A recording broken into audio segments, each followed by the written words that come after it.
প্রিয় শিক্ষকগণ, আপনারা কেমন আছেন? আশা করি অনেক ভালো আছেন। দেখেন আজকের যে থাম্বনেলটি দেখে আপনারা সম্পূর্ণ তথ্য পেয়ে গেছেন। মাউসি এবং টেলিটক সূত্রে জানা গেছে শিক্ষকদের বদলি সফটওয়্যার তৈরি এবং পরবর্তী স্পেস বৃদ্ধি নিয়ে প্রায় 1 কোটি টাকার চুক্তি করা হয়েছে। তবে এই অর্থ এখনও পরিশোধ করা হয়নি। আপনারা এই থাম্বনেলটি দেখে বুঝে ফেলছেন বদলি কেন দেরি হচ্ছে।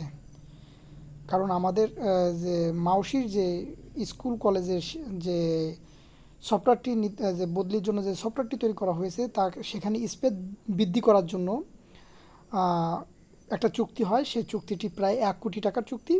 সেই চুক্তির টাকাটি টেলিটক এখনও পায়নি বলেই টেলিটক এখনও পর্যন্ত গ্রিন সিগন্যাল দিচ্ছে না শিক্ষা মন্ত্রণালয়কে, অর্থাৎ মাউসিকে। এই জন্য বদলি আসলে বাধাগ্রস্ত হয়ে রয়েছে। চলুন আমরা মূল আহ, বিস্তারিত নিউজটা দেখি।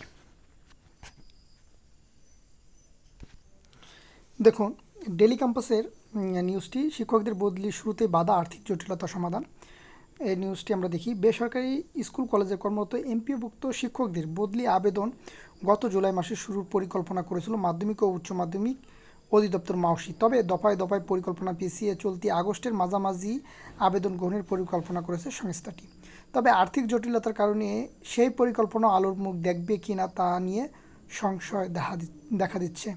মাউসি ও টেলিটক সূত্রে জানা গেছে শিক্ষকদের বদলি সফটওয়্যার তৈরিতে এবং পরবর্তী স্পেস বৃদ্ধি নিয়ে প্রায় 1 কোটি টাকার চুক্তি করা হয়েছে। তবে এই অর্থ এখনও পরিশোধ করা হয়নি।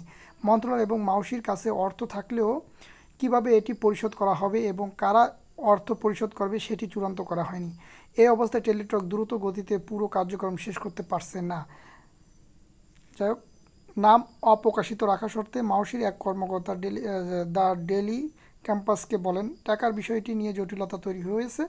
বিষয়টি কিভাবে সমাধান হবে সেটি এখনও ঠিক হয়নি। এই অবস্থায় কবে শিক্ষকদের বদলি আবেদন শুরু হবে তা বলা যাচ্ছে না। বিষয়টি সমাধানে শিক্ষা মন্ত্রণালয়ের উদ্যোগ নেওয়া দরকার।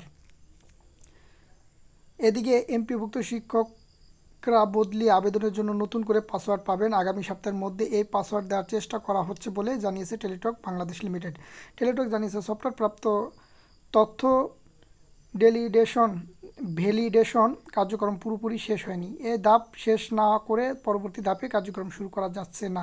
আগামী সপ্তাহে শিক্ষকদের পাসওয়ার্ড দেওয়ার চেষ্টা করা হচ্ছে।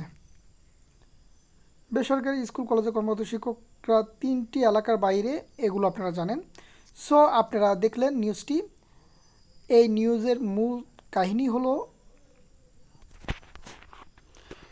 কাহিনী হলো এটাই যে আসলে প্রাপ্ত টাকা তারা না পাওয়া পর্যন্ত তারা গ্রিন সিগন্যাল দিচ্ছে না এবং কাজ করতে পারতেছে না টেলিটকের ভাষ্য অনুযায়ী। সো আপনারা জানতে পারলেন আজকের বিস্তারিত নিউজ। তাহলে আজ রাখি। আল্লাহ হাফেজ। আসসালামু আলাইকুম।